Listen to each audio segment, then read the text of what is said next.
Hey friends, welcome back into this new video tutorial with OSP Pro. In this video today again I'm going to be working with you guys on really how do we deal with something new. I want us to learn something new today.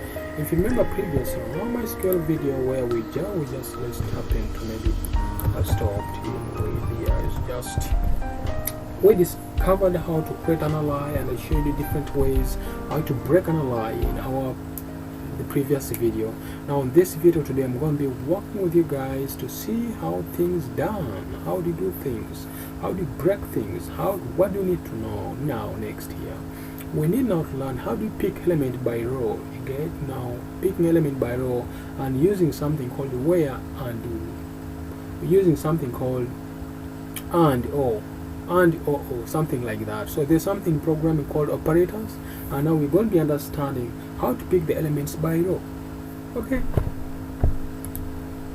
without wasting time, just walk with you guys there. Like for instance, if I simply say select everything from our table users, maybe where we use where clause, so where maybe where ID, because we use the ID, so you can always check from here where ID maybe equals to 1.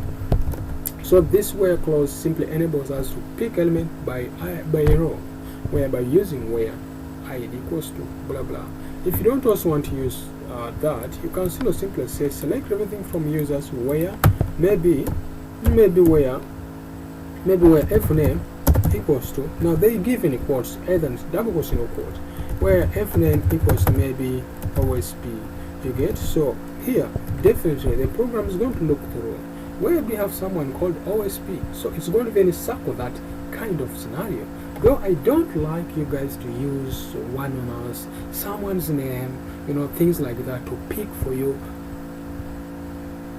given element in the MySQL database. It's not a good practice for you really that tomorrow you're going to use in someone's project. I don't like you to do that.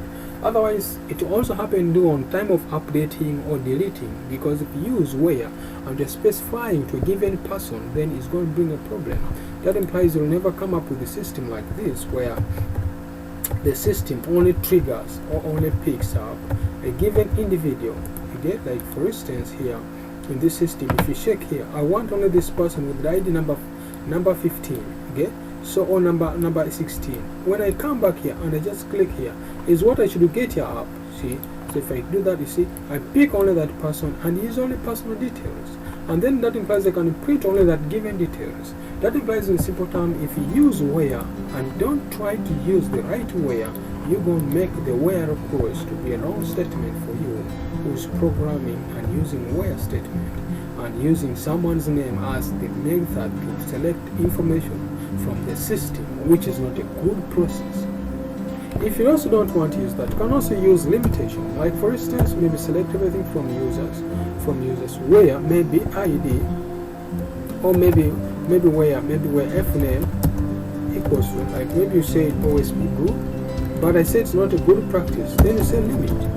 Limit is also good. I will explain that in the next video. So you guys who are still watching my video, in the next video I'm going to be explaining to you where do we use limit and where and what's the importance of using limit. So here, selecting elements by row and also using where clause. So next video I'm going to be showing you how to use a limit in MySQL PHPMyAdmin. So guys, thank you for watching this video. Hope you love it. Thank you very much.